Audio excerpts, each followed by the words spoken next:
होने के नाते मैं ये कहना चाहूंगा कि तुम्हें भी उम्मीद छोड़ देनी चाहिए। डॉक्टर, अगर राज के बचने राज की हालत में कोई सुधार नहीं है और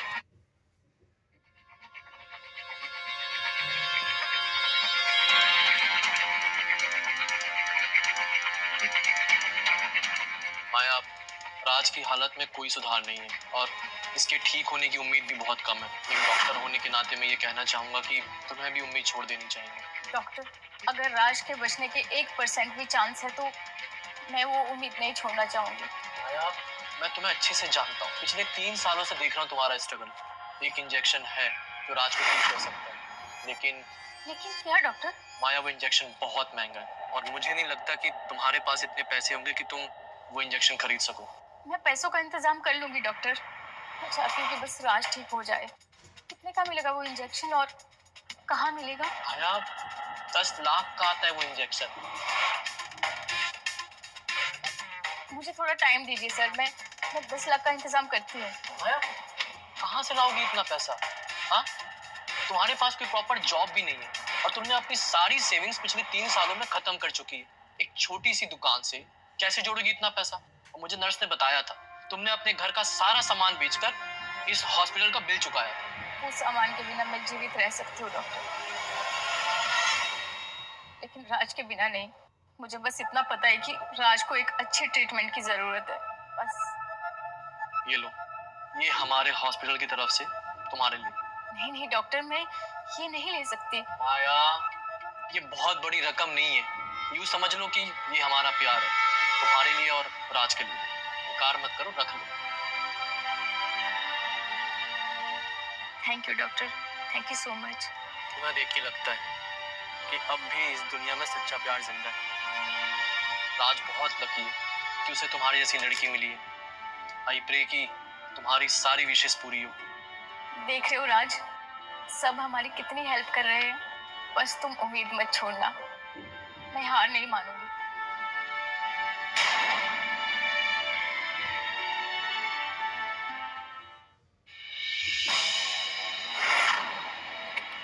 देखो देखो, शकुंतला राठौड़ आए।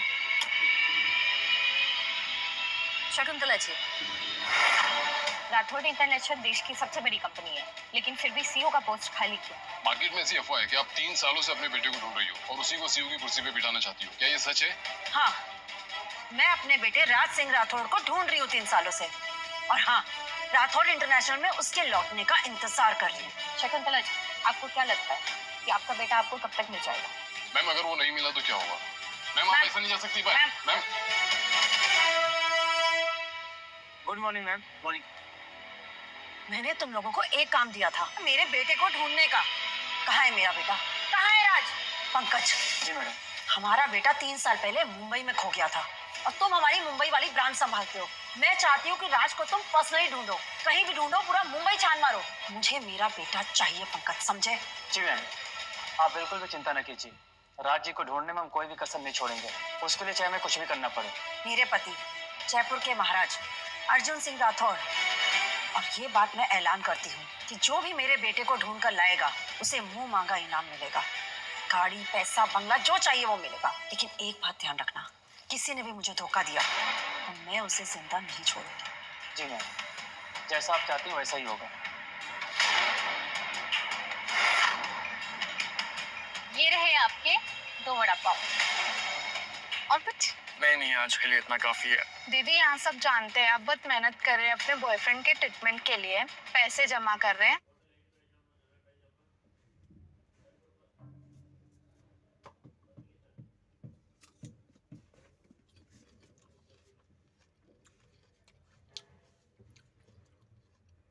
वड़ा पाव।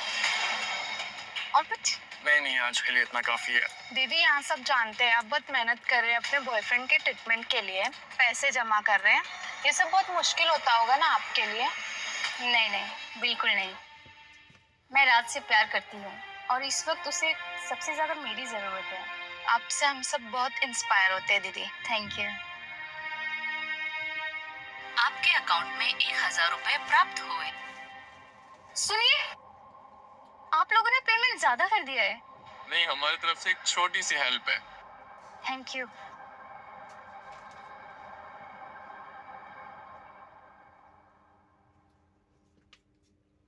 दीदी राकेश, तू? मुझसे देखा नहीं जाता। आप राज के ट्रीटमेंट के लिए भरी दोपहर में ठेले पर वड़ा पाव बेच रहे हो। आखिर कब खत्म होगा ये सब? पता नहीं। तुम कॉलेज के टॉपर थी। तुमने राज के लिए अपना फ्यूचर, अपना करियर, अपने फैमिली तक को छोड़ दिया। पापा ने मुझे घर से निकाल दिया। अच्छा ही किया, मैं उनके लिए कुछ नहीं कर पाई। मम्मी पापा के पास तुम हो, लेकिन राज के साथ सिर्फ मैं हूँ। तुम 3 सालों से राज का ट्रीटमेंट करा रही हो, अब तो मान जाओ। राकेश, तुम्हें भी जाना चाहिए। दीदी ये तुम्हारे पास कहाँ से आया? ये बताना जरूरी नहीं है। जब तक तुम बताओगे नहीं, मैं तुमसे ये नहीं ले सकती। इसमें 15 लाख रुपए हैं। मैंने अपने जॉब से बचाकर जमा किए हैं। आपके घर छोड़ने के बाद पापा ने मकान बेच दिया, तो मैं इन पैसों से एक छोटा सा मकान लेने वाला था। क्या? पापा ने घर बेच दिया? पापा ने आपको घर से तो निकाल दिया, लेकिन मेरे हाथों हर महीने पैसे भिजवाते रहे। और तुम? तुम्हारी भी तो शादी होगी, तुम्हारा भी तो करियर है। आप मेरी दीदी हो, और व्हीलचेयर पर बैठा है इंसान आपका प्यार। आपको हेल्प की ज्यादा जरूरत है अभी।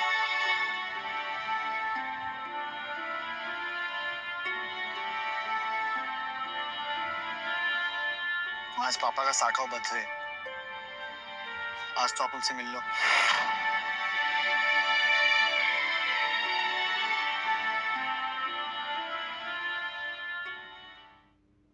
कहाँ जा रहे हैं? आज आपका जन्मदिन है और घर में मेहमान भी आने वाले हैं। मैं चलता हूँ, एक स्पेशल सवारी है, उसे छोड़कर आता हूँ। कुछ पैसा आ जाएगा। पर रात भर से बुखार था आपको। मुझे कोई बुखार नहीं है।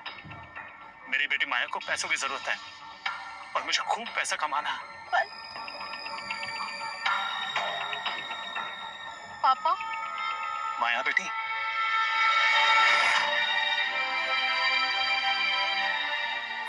मुझे माफ कर दो पापा, मेरी वजह से सब हुआ। उठो बेटी, उठो। हम सब एक हैं बेटा। और तुम्हें माफी मांगने की कोई जरूरत नहीं है। पापा, आपको तो बुखार है। नहीं नहीं बेटा, मुझे कोई बुखार नहीं है। मैं बिल्कुल ठीक हूँ। हाँ, अब ठीक है? हाँ बेटा। पापा, माँ, राज।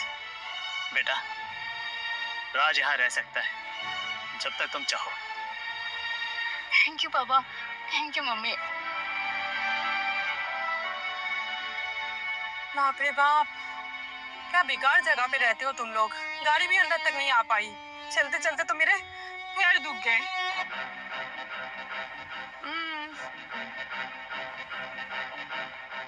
इतनी गंदी स्मेल आ रही है ना? सांस भी नहीं लिया जा रहा है। आइए ना दीदी। जीजा जी, आप भी आइए। आइए आइए।